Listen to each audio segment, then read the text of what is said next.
hirya y'umuntu hari undi. Elementezi genza make, kuko ibyo ukora hari undi. Kugira ngo ukomere muri uru rugendo biragusaba kuba ufite ibi. Turi mu gihe kigoye, turi mu gihe kiruhije. Aka gakiza twakabonye bituvunye, twarwanye intambara, n'uyu munsi turacyazirwana. Nyemerera ubwira Imana ngo kubuza ubuzima bwo gupfundikanya wanyuzemo kugira ngo buzakurikirane n'abana bawe. Uzabarozi ukuntu bicara bakuroga, bazakurikirane n'abana bawe. Mureke ifite ubundi buryo, burya ihamagara umuntu ikamenya n'uko izamukoresha.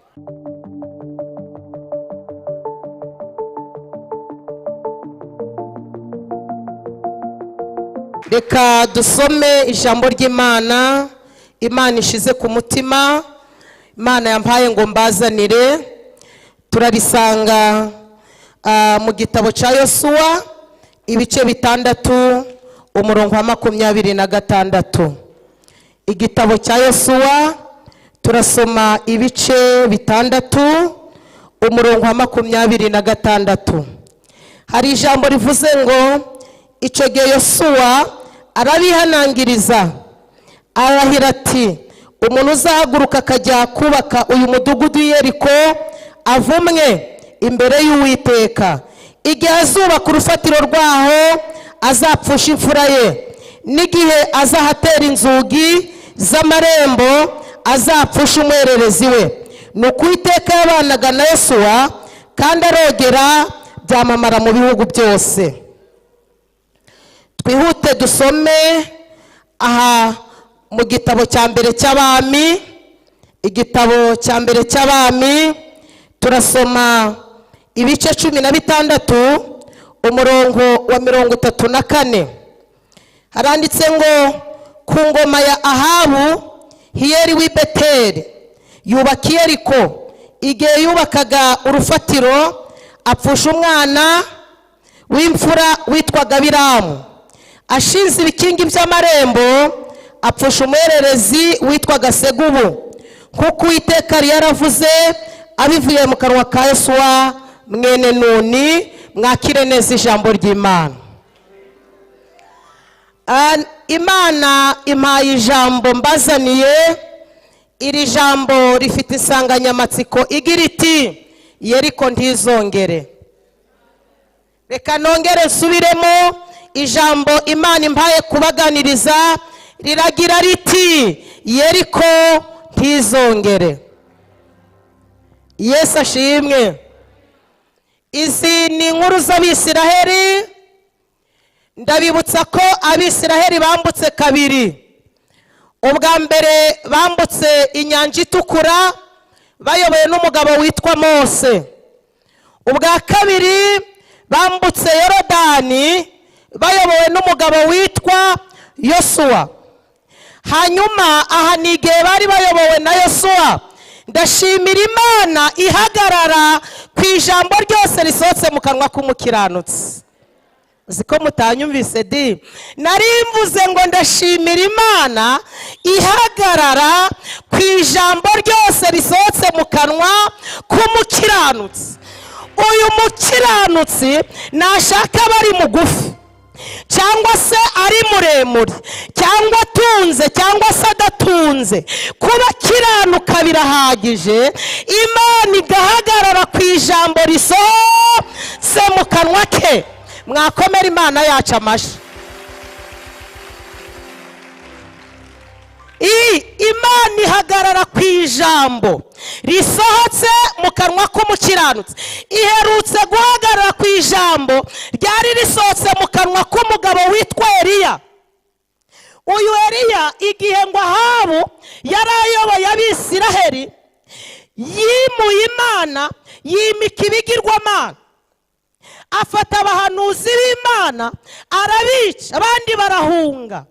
Hanyuma Abisiraheli ngo bayoboke ibigirwamana, bibagirwa Imana. Ariko umugabo witwa Eliya agira ishaka. Imana ishimwe.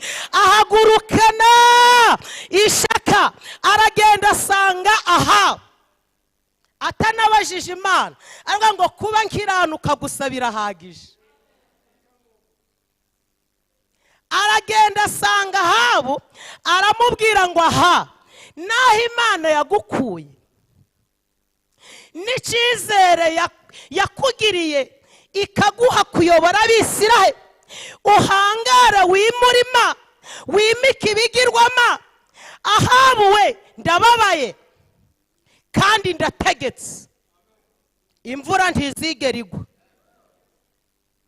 Wagize singo abivuze mu Gifaransa, reka da, nta nubwo akoresheje Icyongereza. Kuba kiranuka gusa yavuze ngo ndategetse imvura ntizigera igwa. Aha batumva mbese ubu se nkawe uriga iki cyahagarika imvura? Eliya ati kubera kumbwiye nabi nikimenda kijyanye.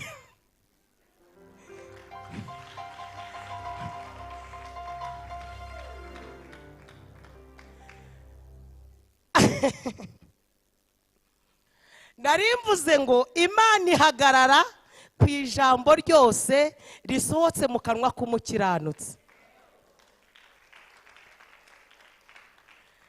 Mose rero ayoboye Abisiraheli, igihe cyose yayoboye Abisiraheli, Abisiraheli aho kubona Imana babonaga Mose. Noneho rero Imana, buriya iyi Imana yacu twicaye imbere ikunda icubahiro.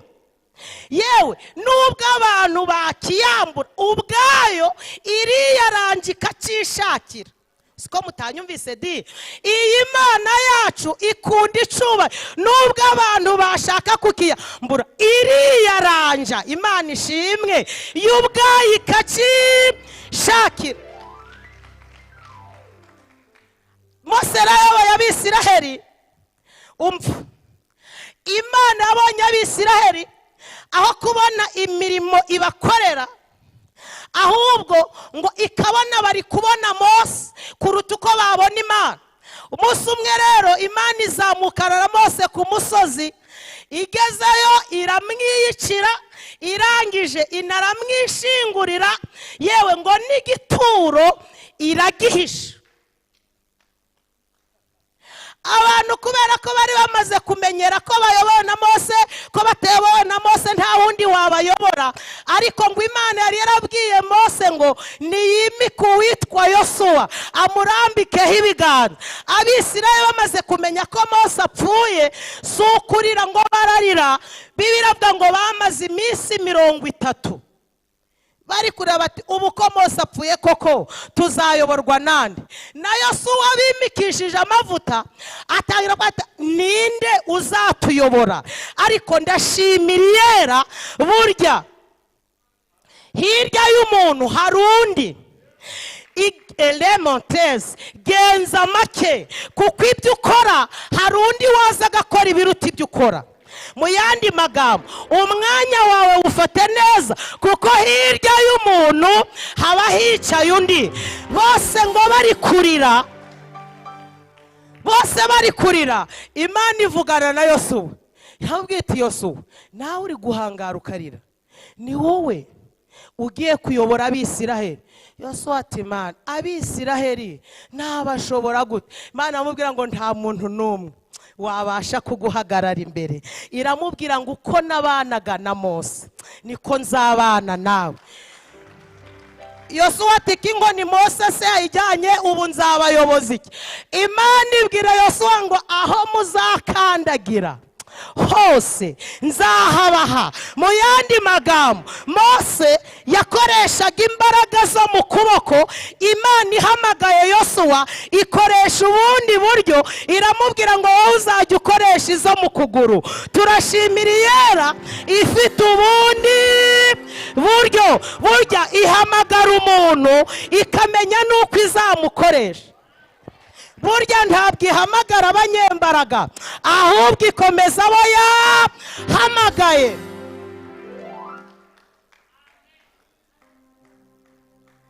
Yosuwa rero Imana imaze kumugirira icyizere, yitegereza Abisirayeli avuga ati mvuganye n'Iyera. ubu ninjye ugiye kubayobora. Abisirayeli bati si ubwo wadushobora, ubundi si wowe wakora nk'ibyo Mose yakoraga. Yosuwa arababwira ngo kuba ingiriye icyizere izankoresha ibiruta byo mwebwe mutekereza, ahubwo kuba ikinyemera. Haleluya. Haranira kuba Imana ikikwemera, kuba ikinyemera. Mwumva icyo ngiye gukoresha. Mose abayobora yakoreshaga ibintu bitatu. Icya mbere, mureke kurangara murebe hano. Mose abayobora hari ibintu bitatu byamurangaga. Icya mbere, Mose yagendaga imbere yanyu, nje sinzagenda imbere yanyu, nzabagenda inyuma kuko niyo mpamagaye.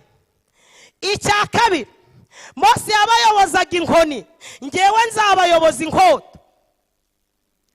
Icya gatatu, Mose yabanzaga kubaza Imana, ngewe uzakoze nzamwica, ubundi nje gutanga raporo.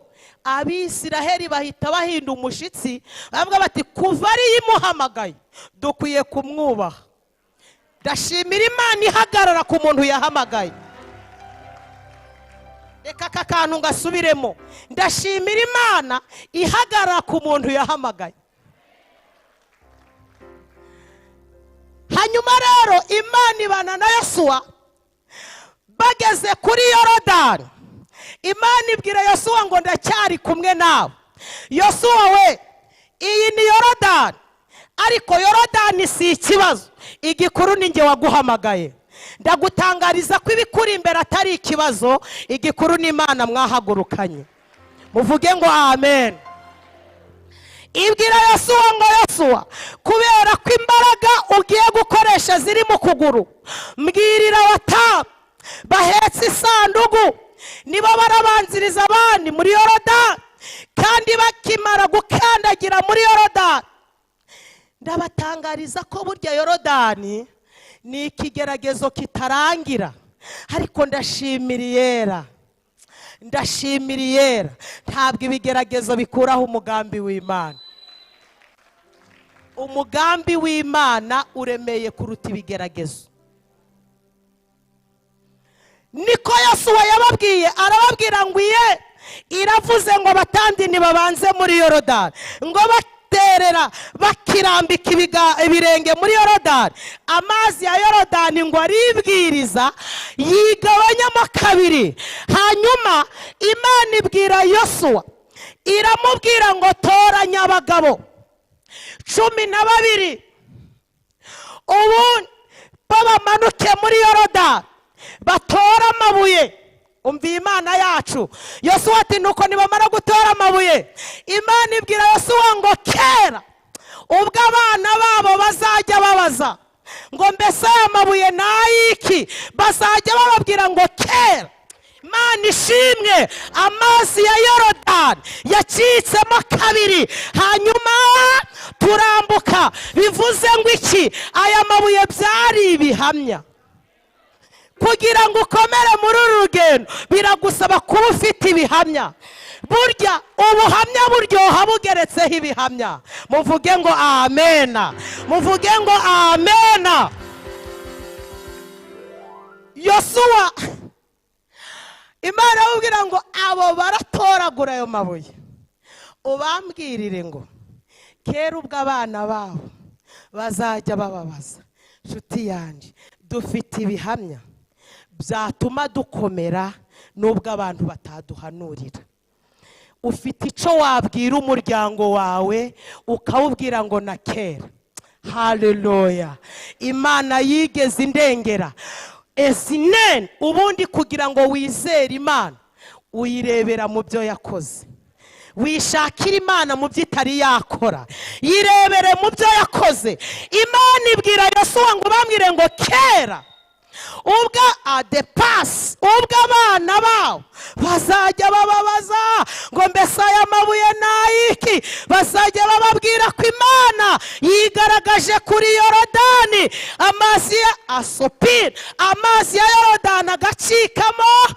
Dufite icyatuma dukomera, dufite icyatuma dukomeza abadukomokaho, dufite ibyatuma dutura muri uyu mujyi. Hari ibihamya, hari ibihamya. Umwana najya arwara malariya, ujaje bamubwira uti mwana wa, malariya si ikibazo, iyo aciyemo kabiri amazi ya Yorodani ntiyananirwa malariya. Umwana narwara umutwe, uje umubwira uti mwana wa, dufite ibihamya. Si ubwa mbere Imana yiyerekana. Umuririmbira uti na kera bakwiringiraga Mana bari mu mahoro, tugufite ntitwifuza undi murengezi. Mureke mbabwire, etitiskendai, ibihamya ni ikimenyetso cy'uko Imana ishoboye gukora none ndetse n'ejo hazaza. Muvuge ngo amen. Iyaguhaye umwuka uhumeka n'ibindi byose yabikora. Ikurokora impanuka uko bwije n'uko bukeye, n'ibindi byose yashobora kubikora. Abisiraheli ngo bamaze kwambuka bageze hakurya, Imana ibwira Yosuwa ngo Yosuwa, ndacyakomeza kugukoresha. Fata ayo mabuye wongere ukeba Abisiraheli ubwa kabiri. Ngo akimara kubigenza nk'uko Imana imubwiye, Imana ivugana na Yosuwa iramubwira ngo mbwira Abisiraheli ngo none mbakuyeho igisuzuguriro. Abanyegiputa babasuzuguraga. Haleluya. Imana imaze kuvugana na Yosuwa ngo imbere yabo hari Yeriko. Kandi iyi Yeriko abahanga bavuga ko yari hegitari 8. Iyi Yeriko ngo yari nini cyane, kandi ngo bari barafunze, bari barakomeje. Iyi Yeriko ngo bari barayikomeje kuko ngo batinyaga Abisiraheli.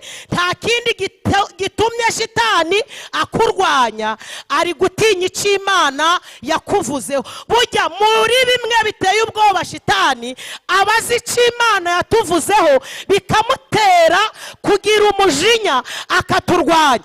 Ariko turashimira Yera, burya ibiturwanya ni ibiremwa, uturwanirira ni Umuremyi. Hari abantu banyumvise ra? Narimvuze ngo ibiturwanya ni ibiremwa, ariko burya uturwanirira ni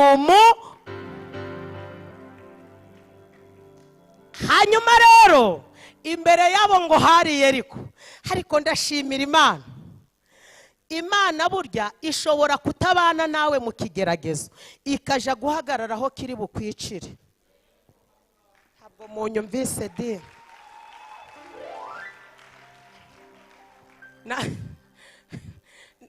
Narimvuze ngo mu kigeragezo ushobora kwibwira ngo ntabwo muri kumwe, naho yagiye guhagarara aho kiri. Iherutse guhagarara aho cyari bwicira Yosefu. Umva uko Bibiliya ivuze ngo bene se bamwitegeye akiri kure, abazaniye ibyo kurya. Umwe muri bene se avuga ati nguriya karosi, kandi papa wamukizaga ntawe uhari. Ariko nubwo se wa Yosefu adahari, iyavuze kuri Yosefu bari kugendana. Semi-batotes kesans. Bo bibwira ngo Yosefu ari wenyine, bibagirwa ko hari yavuze kuri Yosefu ke ngo baramwitega. Yuda ati nshingiye ukuntu Yosefu yahoraga ari kurotora inzozi ngo azatuyobora, nge ngiye kumwica n'ibiryo azanye tutari twabirya. Buri ngo bose bamuvugaho, baravuga ngo nguriya yaraje, reka tumwice. Inama bamaze kuyuzuza ko bagiye kumwica batari barya, ko barabanza kumwica, bamara kumwica bakarya barangije kumwica. Ariko burya Imana ifite ubundi buryo muroko, Imana ifite ubundi buryo. Uwitwa Robeni ashira agatoki hejuru, ariko murakoze guhuza inama, ariko nanjye mfite igitekerezo. Bati vuge vuba rero atari yatugeraho. Ahubwo ati nyine simbabujije kumwica, njyewe ndashonje. Batumva kandi mwebwe igihe muraba muri kumwica, nanjye ndaba nicaye ndi kurya, noneho murarangiza kumwica nanjye ibiryo nabimaze. Udatumva mbese ntozi nitumara kumwica ibiryo wabimaze turarya iki? Robeni ati rero ubwo mureke duhindure gahunda, tubanze turye, turamwica tumaze kurya. Umva uko Bibiliya ivuze ngo bicajwe no kurya.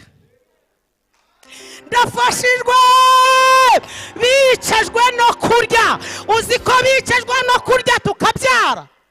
Uzi ko bicazwa no kurya tugashinga? Uzi ko bicazwa no kurya abana bakiga? Hari umuntu ufashijwe ngo atere haleluya?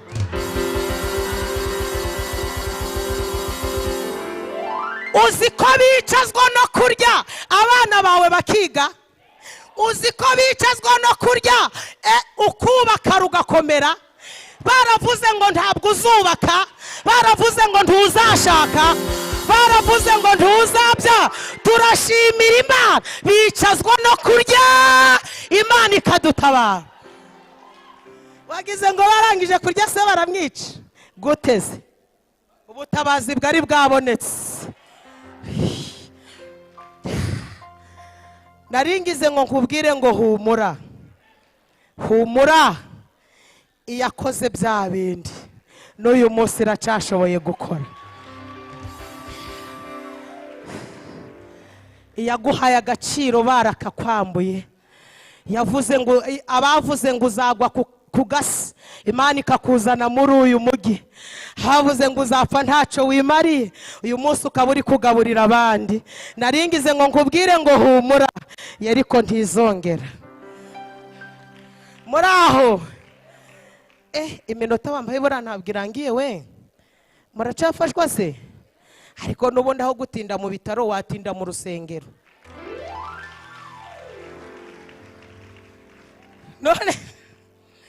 Noneho rero ngo yariko ibari imbere, bari kuyoberwa ukuntu yariko irariduka, ngo Imana ikora Yosuwa ku maso. Ndashimira Imana ihagarara ku muntu yahamagaye, ngo ibimukoze ku maso. Yosuwa ngo babonye umuntu umuhagaze imbere ufite inkota.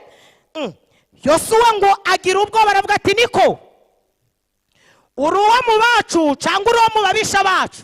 Ngo marayika musubiza n'ijwi rituje, aramubwira ngo hoya, ahubwo nzanywe nje nonaha, aleluya, nje nonaha kubera ingabo z'Uwiteka umugaba, haleluya. Ngo ahita abwira Yosuwa ngo ahubwo kwetura, kuko Imana yabwiye Mose. Burya Imana ihagarara kubo yahamagaye, nubwo ibiduhiga bihari, ariko ihagarara kubo yahama. Marayika ngo abwira Yosuwa, hamubwira ati ahubwo kwetura, kuko aho uhagaze ari ahera. Yosuwa ngo ahita kwetura inkweto. Amaze gukwetura, hanyuma marayika abwira Yosuwa ati nje kukubwira rero ko muzarwana. Yosuwa ati kagira inkuru, bizagenda biti? Marayika tumva rero ukuntu muzarwana, mwebwe ni ukuzenguruka bucece gusa. Haleluya, haleluya. Yosuwa ati ubwo bizagenda gute? Marayika aramubwira ati umunsi wa mbere muzazenguruka, umunsi wa kabiri muzenguruke bucece. Yosuwa ati nuzi kuvuga Icyongereza ntazakivuge? Marayika ati ntabwo urugamba ari urw'amagambo, ahubwo ni urwo kuzenguruka bucece. Murokore we, reka gusakuza mu kigeragezo, utazadindira burya urugamba rwiza sote de tigayizone ni urw'urwanye bucece ahubwo impundu zikavuga rurangiye. Muvuga ngo amen. Hanyuma marayika abwira Yosuwa ngo ku munsi wa gatatu nabwo muzazenguruka, ku munsi wa kane nabwo muzazenguruka, ku munsi wa gatanu muzenguruke, ku munsi wa gatandatu hasigaye umunsi umwe gusa uzatoranya abagabo 7 ubundi ngo bafate amahembe y'intama, ubundi ku munsi wa 7 bazavuza amahembe. Nibamara kuvuza amahembe iyera yaguhamagaye iziyerekana, nta bindi birwanisho bihabaye. Niko byagenze. Umunsi wa mbere ngo barazenguruka, umunsi wa 2 barazenguruka, wa gatatu barazenguruka. Umuntu yaje gucika intege, undi akamukomeza akamubwira ngo ihangane, iminsi isigaye ni mike, kuyo turangije murokore we, burya rwana bucece, ibyo twanyuzemo ni byinshi, ibyo ibyakagombye kuturwanya byari bihari, ariko iyo turokoye bya bindi ntabwo izananirwa kuturokora iminsi mike isigaye. Umunsi wa 4 ngo barazenguruka, umunsi wa 5, ku munsi wa 6 ngo ku munsi wa 7 bavugije amahembe. Hanyuma ngo Yeriko iraritoka. Umva icyanejeje ngo buri wese yuririye imbere ye. Muranyumvise ra? Muranyumvise? Ngo buri wese yuririye, burya eleta ibikuri imbere si ikibazo, igikuru ni Yesu mwahagurukanye. Hanyuma Yosuwa abonye imvune bavunitse, abonye ukuntu Yeriko yabagoye, abonye ukuntu bazengurutse. Nuzi kuvuga igifaransa atakivuze, nuvuga icongereza yananiwe kukivuga. Yosuwa ngo aravuga ngo kuba Imana ikinyemera, Yeriko iridutse Imana ikinyemera. Urumva? Yeriko iridutse nkiri umukirisitu, Yeriko iridutse ntaragushwa n'inzoga, Yeriko iridutse ntaragushwa n'abagore, Yeriko iridutse nkiri inyangamugayo wemerwa n'Imana. Mwanyumva cyane, mwanyumva cyane. Nta kintu cyiza ko kuba Yeriko iridutse ikagusiga ukiri umukirisitu. Yosuwa aravuga ngo Yeriko iridutse ntaranywa kamboca, Yeriko iridutse ntarazana umugore wa kabiri, Yeriko iridutse nkiri umwize imbere y'uwo twashakanye, ngize amahirwe ndacyari umukiranutsi. Ubwo Imana ikinyemera, umva, ubwo Imana ikiri kumwe na, ubwo Imana inshinja ko nkiri umukirisitu, helamotes, ubwo ikindeba ikambonamwo ubunyangamugayo, ngize amahirwe, reka mbirinduke mvumiye Yeriko. Muranyumvise ra? Nta kintu cyiza ko kuba Yeriko yariduka ukiri umukirisitu, ukiri umwizerwa, bataragufatira mu iroji, bataragusanga mu kabari. Irene Yosuwa aravuga ngo iridutse Imana ikinyemera. Haleluya. Umuntu wese turi kumwe mw'iri teraniro, mureke dukomeze tuba abakirisitu. Yeriko iriduka Imana ikitwemera, Yeriko iriduka Imana ikitwemera. Haravuga ngo ubwo Imana ikinyemera, ubwo nkiri umukirisitu, reka nifashisha ubunyangamugayo, ngerekeho kuba Imana inyemera, ngerekeho ko ndi umukirisitu, ubundi mvume Yeriko. Ngo arabirinduka, aravuga ngo iyi yera sopididrayi ihagarara ku jambo ryose umukiranutsi avuze, ni inyemerere. Ngo arabirinduka, areba Yeriko, amanika ikiganza, aravuga ngo umuntu uzahangara akubakiye Yeriko. Igihe azaba ari gushinga ibuye, kubera ko ndi umukirisitu. Urumva icyiza cyo kuba umurokore, kuba umukristo uri inyangamugayo, kuba ukiranuka. Mbifurije gukomeza gukiranuka. Icyo uvuze cyose Imana igihagararaho. Mu gitabo cy'imigani ibice 8 umurongo wa 11 haravuze ngo umukiranutsi akizwa amakuba, ariko umunyabyaha agasubira mu kigwi cye. Nta cyiza ngo kuba umukiranutsi uvuma Yeriko kandi ntihagire uzongera kuyubaka. Avuga ati Yeriko ndacyari umukiranutsi, umuntu uzahangara akakubaka.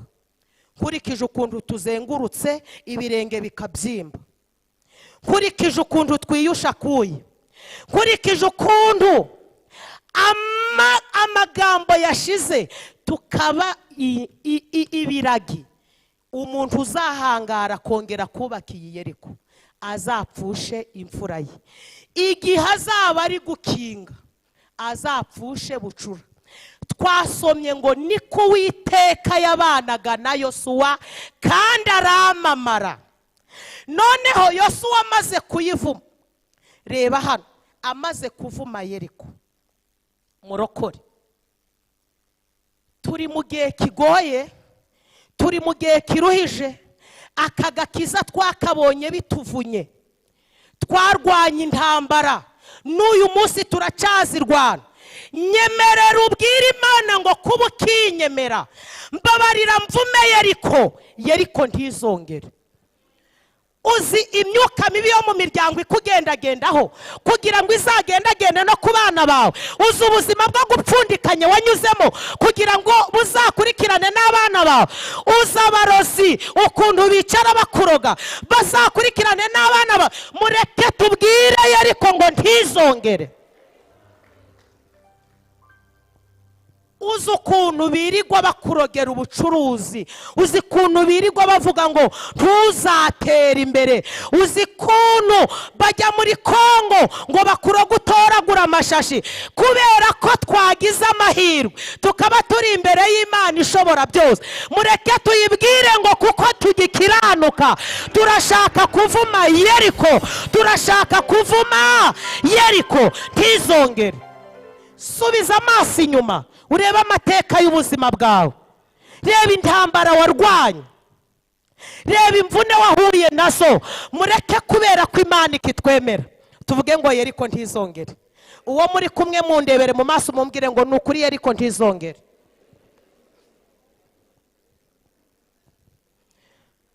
Yosuwa ngo ashingiye ku mvune, reba imitongero mukaso yagutongeye, reba ukuntu aho mwari mutuye, reba inzira wanyuzemo kugira ngo ubone agakiza. Murokorewe kubera ko ukishinja kuri umukiranutsi. Mureke tuvume Yeriko. Yosuwa ngo amaze kuyivuma arigendera, bagira ngo ni ibintu bisanzwe. Abami barima, abandi bakima. Umuntu yaje kuhubaka, abantu bati Yosuwa yaravuze. Yavuze ngo iki? Yaravuze ngo umuntu uzahangara. Yosuwa si yari mwene nda, abandi bati yari mwene Nuni. None si kubera iki yavuze guco? Yari yishingikirije ko ari umukiranutsi. Yari yambaye inkweto, abandi bati nubwo atari yambaye inkweto ariko Imana iri muri we niyitanga inkweto. Yabivuze mu Cyongereza, abandi bati itanga ubwenge niyo yari muri we. Haleluya. Ngo bagatinya kuhubaka. Noneho mu gitabo cya mbere cy'abami twasomye ngo ku ngoma y'umwami Ahabu haboneka umugabo ngo witwa Hiyeri w'inkunguzi. Hiyeri ngo arahaguruka, haravuga ati ariko kubera ko ari batinye kuhubaka, abandi bati ari umukozi w'Imana. Uwezi Yosuwa sinigika, abandi bati Imana ipfa kubimwemera. Haleluya. Nubwo abantu batakwemera ipfa kubikwemera, izakwemeza batakwemera. Hiyeri ngo aravuga ngo nje ngiye kuhubaka. Yosuwa siyantwarike. Abandi bati nyamara Yosuwa ni umukozi w'Imana. Hiyeri ngo abashatse umwenjeniyeri. Aravuze ati weho mpimira hariya ndaguha amafaranga. Umwenjeniyeri ati ubwari ikiraka reka nje kuhubaka. Ngo agishinga ibuye. Agishinga ibuye bagiye ko nababona umuntu aje ari kwirukanka. Aravuze ati murekeraho kubaka. Hiyeri ati bigenze bite? Rekeraho kubakisha, ahubwo ihute mugakinjira uje kugura serikeye abirama arapfuye. Hiyeri ati bigenze bite? Ani bati hubwo ihute uje gushakira imbere usororo, kuko wahinyuye ijambo ryavuzwe n'umukozi w'Imana. Ndagutangariza ko Imana ihagarara ku mukiranutsi. Iherutse kumpagararaho babye. Mwumvise umuntu watekeye Imana ubugari? Usisi njyewe.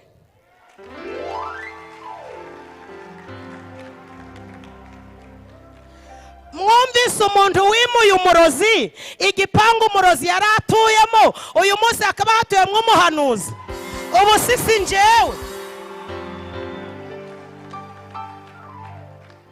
Mureke mbabwire, ndi kwimukira i Musanze, umugabo wanjye yari indembe, twe tuvuka muri Nyabihu. Imana irambwira ngo imuka, nutimuka urashingura umugabo. Irambwira ngo hitamo kwimuka cyangwa gushingura umugabo. Ndayibwira ndi ndimukira, irambwira ngo i Musanze. Ndayibwira ndi ko nta nzu mfiteyo, iti nzabana nawe. Ko ntayo gukodesha, iti nzabana. Mbambwiye umutware ndi sheri.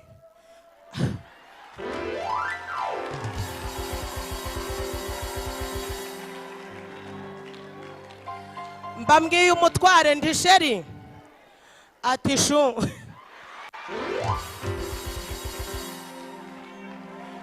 Iminota bampaye irarangiye disi. Ubu kirangiye ndabuhamya ndabuha. Muyobozi wa gahunda dusoze.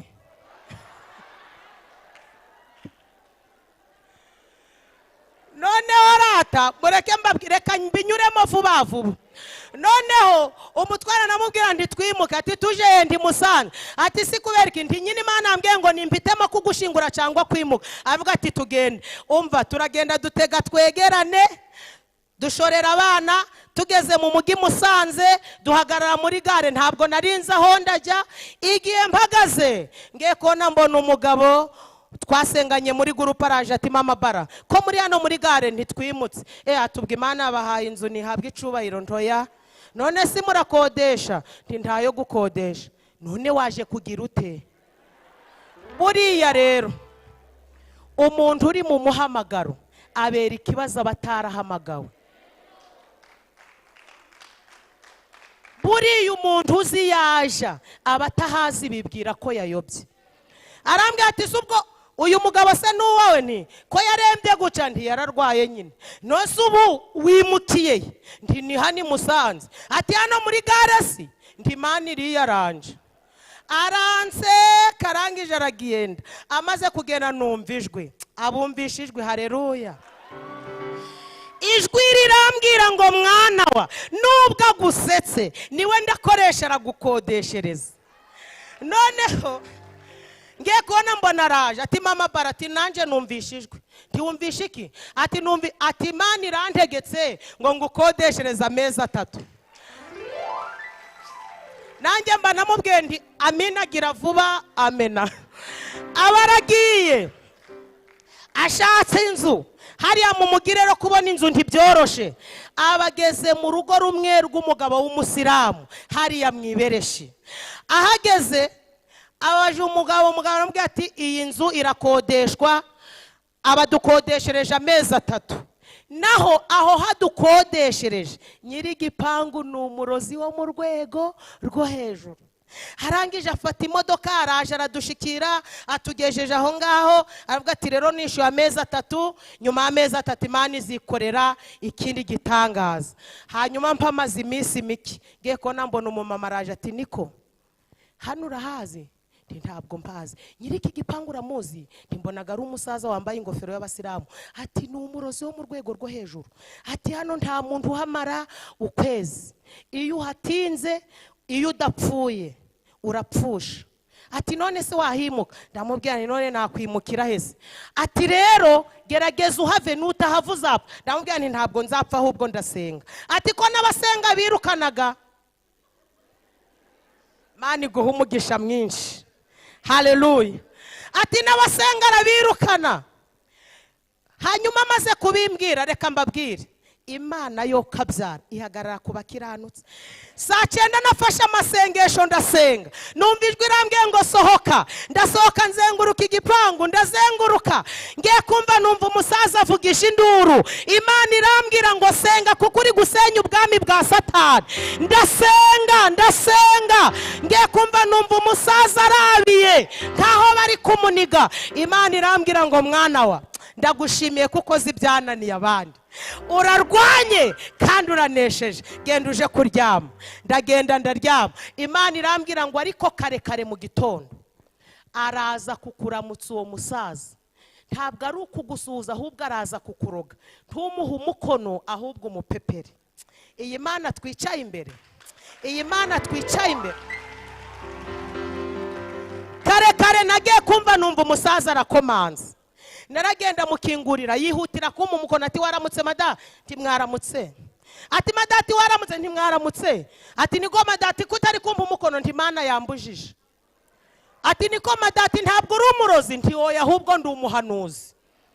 Ati mada wanyemerera ukamvira mu gipangu nkagusubiza amafaranga? Nanje nagasuzuguro kenshi nti niko muze, wanyemerera ukimuka nkahagura?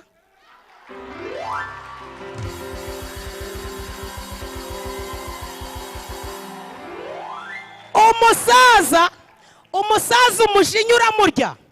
Arangije arambwira ngo mada, numara iminsi 3 udapfuye uzamenye ko ntari umurozi. Ndamubwira nti muze, aha nintahagura uzamenye ko ntari umuhanuzi. Nzareba iyo Mana izashigikira umurozi ikimura umuhanuzi. Hoshi amina.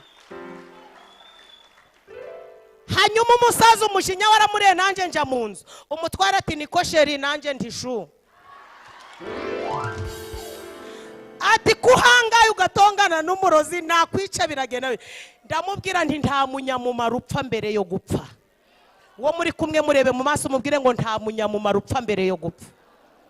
Ibyo kutwica birahari, ibiduhiga birahari, inzobo zacu kuwe zirahari, ariko yera ihagarara ku mukiranutse. Nahise mpamagara abamama tubana muri groupe, ndababwira nti tuje gusenga. Gusenga ni ubuzima baroko, gusenga ni ubuzima, gusenga ni imibereho.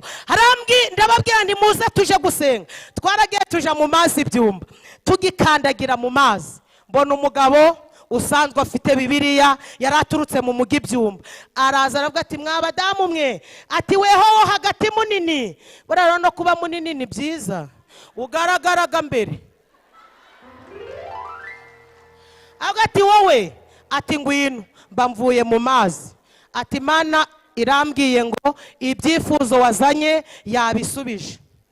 Takakanya si ati wazanye ibyifuzo 3, ndiko mfite byinshi. Ati cyambere umugabo wawe yararwaye, Imana iramukijije. Nanjye nti amina, nari nkimukeneye. Amena. Ugomba kuyibwiza ukuri.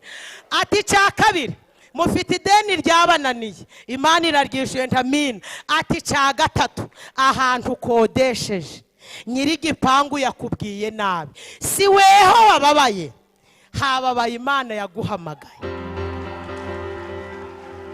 Umva, Imana irahamunyaze, irahaguhaye. Arambwira ati kandi ukiva muri aya mazi uragera Nyabugogo, urahita witaba telefone y'umugisha. Iyo telefone irabivuye hanze. Nahise mbwira abaturi kumwe nti we nje ndatashe. Bati kutashe. Ndabwira nti Imana ivuganye nanjye. None kare wowe uraduhanurira, si nindi uraduhanura? Nti namwe mwihanurire ndagiye. Imana nivugana nawe uje uravaho muvugani uje guhura n'ibyivuze.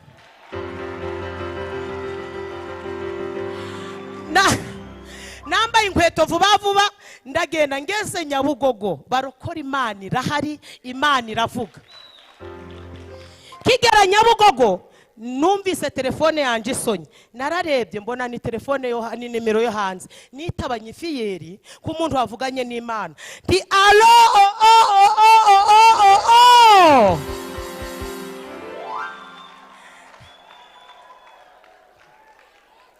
fa kubura umukiranutsi bakuzanira umuswara. Umuntu arambwira ati ni wowe nyira Pasika? Ndiye ego. Ati rero nge simba muri Afurika, mba muri Canada, ariko naragukunze ntiwarakoze kunkunda, ngiye kukoherereza fanta. Uba muyihe banke? Nabaga se muyihe? Akagasura dufite ni Yesu, mana wangiriye neza, mana nanjye ndagushima. Dalalatata ntabwo wandemanya amahembe cyangwa ngo udemane umurizo. Rekeraho ndamubwira ndi mu rugendo, ningera mu rugo ndakubwira uko ubigenza. Nageze mu rugo mpamagara wa mupapa wadukodeshereje, nje sinarinzi iyo biva niyo bijya, ariko ndashimira Yesu wishe umwako. Ntabwo yagusanga utyo ngo agusiga utyo, asanga usobanye akagusiga usobanutse. Suri kubona ndasobanutse? No. Bana ubwe ndiko bambwiye ngo bagiye kunyoreza fanta. Ati nuwahe? Nti nuwo muri Canada. Ati mwandikira umubwire ngo ashire kuri telefone, uraja kuri banki ushaka. Ndamwandikira mu minota mbona muri telefone yanje hiyanditse imibare. Nahise niruka nja kuri Beka, ndagenda nderekana ntido batayana amafaranga yavuye hanze. Bati wafotoje iranga muntu se? Ntireka nje kwifotoza. Bati fata igipapuro hariya wuzuze. Kuzuza ntabyo narinzi. Ndavuga nti rero aba bantu baransuzugura, ntireka nihagarareho. Mba ndebye umupapa uje muri banki ntumva nibagiwe rinete zanje, ntiwanyemerera ntukanyuzuriza? Ati zana. Aranyuzuriza, arangije ati ngaho jaramba. Ndagiye hajya kuri gishi, mba nderekanye. Bati tuyaguye mu madolari ni mu manyarwanda? Ni mu manyarwanda. Ku mutima nti bidolari sinabyiviramo. Rero yego nambona bari guterura ibibanda, ibi byose bari guterura banyiheru twanje nkigendera. Mbona teruye ikintu, mbona Eko uyari kundatira amafaranga ya banki. Ngiye kumva no barambye ati mama amafaranga yawe mu manyarwanda ndi kubona ari miliyoni 8. Nikubise hasi, nikubise hasi mera nk'umuntu urwaye igicuri. Aba turi kumwe muri banki bati Yesu we, bati umudamu arwaye igicuri. Bati niko mama usanzwe urwaye igicuri? Ntoya ndi nuko ntamenyera abantu benshi. Amafaranga barayambaye nta sakoshi nari nagendanye, nashize mu gitenge. Kwambuka umuhanda byarananiye, nandi kuja kwambuka. Nabona igare nti munyonzi nti havutangonga. Umva amafaranga narayajanye, umutware yari indembe. Nageze mu rugo ati niko amafaranga sura yazanye ni nangahe? Nti nibi byose. Ati ibi byose ni byacu? Ni ati ubwo biradusaba gukinga cyane. Twafashe amajerekani dushira ku rugi, dufata amasorori dushira ku rugi. Imbeba yari iri gutambuka, tuti mwabisamba mwe, niba ari amafaranga yacu turayarinze. Barokore umugabo wanjye yakize nta kinini anyweye. Aho twari dukodesheje, nyumva aho nari nkodesheje mu nzu y'ibyumba 2 na saro, uyu munsi igipangu cyose ni icyanje.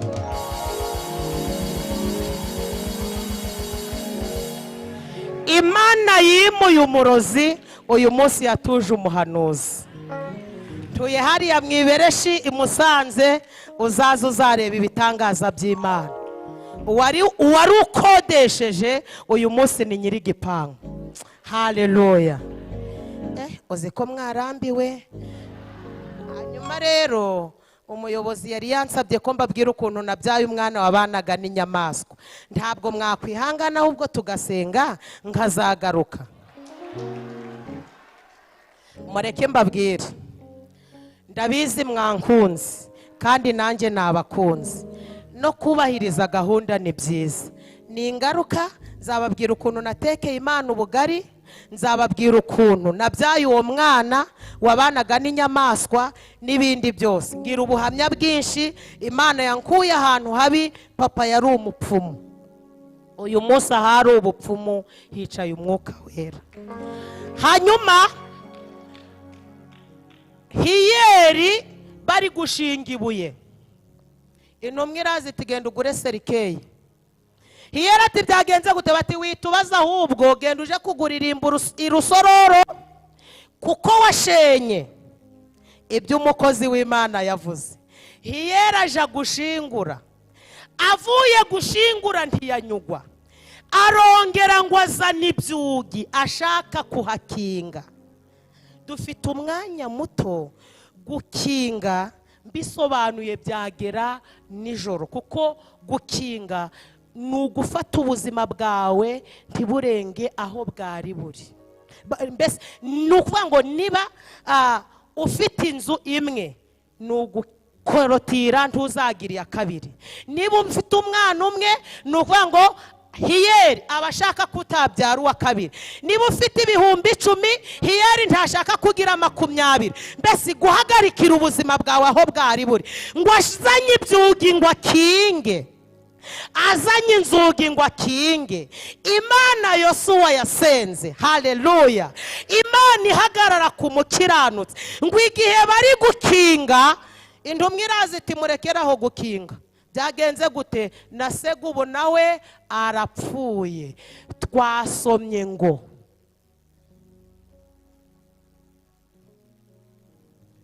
Sitiken ondet skavone dai ele onen. Nuko Uwiteka yabanaga na Yosuwa.